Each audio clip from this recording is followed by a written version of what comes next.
বা এটা কথার কথা না। জান্নাত জিনিসটা, জান্নাত জাহান্নাম জিনিসটা গল্প গুজবের ইস্যু না, সিরিয়াস ইস্যু। হয় জান্নাত নয় জাহান্নাম। আমার সারা জীবন ব্যবসা বাণিজ্য হলো না, ক্যারিয়ার হলো না, চাকরি হলো না। আমি একটা কথা সবসময় বলি, প্রবাসীদের মসজিদগুলোতে বিশেষ করে প্রবাসীদেরকে একটা কথা কমন শুনতে হয়, সেটা হলো তোর পরে বিদেশ যায় তোর চেয়ে বেশি জমি জমা কিনছে কেমনে, তুই কি করলি? হ্যাঁ, একই কথা মায়ের, একই কথা বাপের, বন্ধু বান্ধবের, বউয়ের, সবার একই কথা। তোর লগে একসাথে গেছে, যা 20,000 টাকা পরিশোধ করছে, দেনা দায় পরিশোধ করছে, এলাকা জমি জমা সব কিনা ভরাই ফেলতেছে, বাজারে দোকান নিছে, শুনছি ঢাকাও ফ্ল্যাট বুকিং দিছে। আর তুই কি করস? তোর সাথে একসাথে গেছে, প্রতি বছর একবার করে আসে, তুই 3 বছর আসতে পারস না, তোর টাকা হয় না, কি করলি তুই? এই কথাগুলো খুব বেশি শোনা লাগে না আপনাদের? এটা কেন হয়? ওই যে বললাম, পুরা ফ্যামিলিকে টাকা দিবেন, এটা তার মাথা ঢুকেছেন, আপনার মাথাও পোক ঢুকছে, তার মাথাও পোক ঢুকাইছেন। সেও মনে করে টাকা দিতে পারলেই ছেলে আমার সাকসেস, ছেলে আমার সততার পথে থাকতে পারলেই সাকসেস। এটা তার মাথায় ঢুকে নাই, আপনার মাথায়ও সেটা নাই। এই জন্য সেও সুখে নাই, আপনিও সুখে নাই, না সে সুখে আছে না আপনার সুখে আছে। তো এই জন্য ভাই, দৃষ্টিভঙ্গিটাকে বদলানোর চেষ্টা করি। আল্লাহ তাআলা আমাদেরকে সে তৌফিক দান করুন।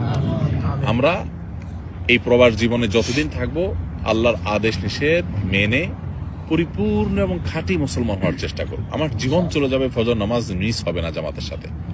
রাতে আমি ওইভাবে শোবো, ওইভাবে ঘুমাবো। আমার ফেসবুক টিপাটিপি বা ইউটিউব টিপাটিপি করে গিয়ে আমার ফজর নষ্ট হতে দেবো না। যে চাকরি করতে গেলে আমার নামাজই হয় না, ইবাদতই হয় না, চাকরি আমি করবো না।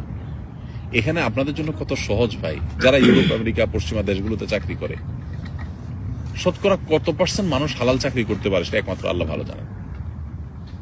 অফিসে ছেলে মেয়ে যে মিক্সিং যে পরিমাণ হয়, চাইলেও নিজেকে বাঁচাতে পারে না। মিউজিক ছাড়া মাথা ঘোরানোর কোনো জায়গা নাই, সব জায়গায় টয়লেটের ভিতরে মিউজিক, এমন অবস্থা। জিন্দিগিটা মিউজিকের ভিতরে গড়ে ওঠে। এমনি নামাজি মানুষ ভালো চলতে চায়, কিন্তু আপনারা এখানে সৌদি আরবে মাশাআল্লাহ আল্লাহ কত ভালো রাখছে বলে, কোন তুলনা হয়?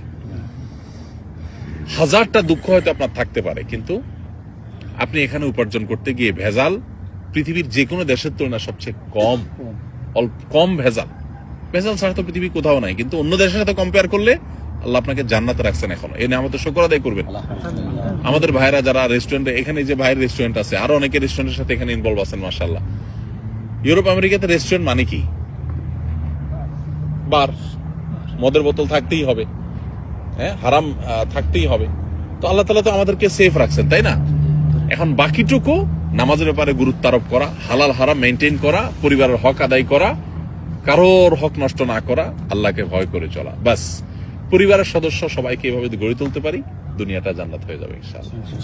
চেষ্টা করা যাবে না ইনশাআল্লাহ? আল্লাহ আমাদেরকে তৌফিক দান করুন। জাযাকুমুল্লাহ খাইর, জাযাকুমুল্লাহ খাইর, বারাকাল্লাহ ফিক। রাত হইছে, আমরা আর লম্বা করলাম না। দৃষ্টিভঙ্গিটাকে পাল্টাই, টাকা নয়, ঈমান আমলই মানুষকে সুখী করে। ঠিক আছে না ইনশাআল্লাহ? ইনশাআল্লাহ। এটা পরিবারের সদস্যদেরকে বোঝাতে হবে। কিভাবে বোঝাবেন? আগে নিজের দিনটা বুঝেন। আপনি দিনটা বুঝলে তাদেরকে বোঝানো সহজ হবে। একটু কোরআনটা বুঝে পড়েন, হাদিসটা নবী সাল্লাল্লাহু আলাইহি ওয়াসাল্লাম বুঝে পড়েন। প্রত্যেকটা জিনিসের ক্ষেত্রে যদি এরকম বুঝে দিনটাকে মানতে পারেন, মুসলমান বাই চান্স তা হয়ে মুসলমান বাই চয়েস যদি হতে পারে, কোরআনটা একটু অর্থ সহকারে বুঝে পড়েন।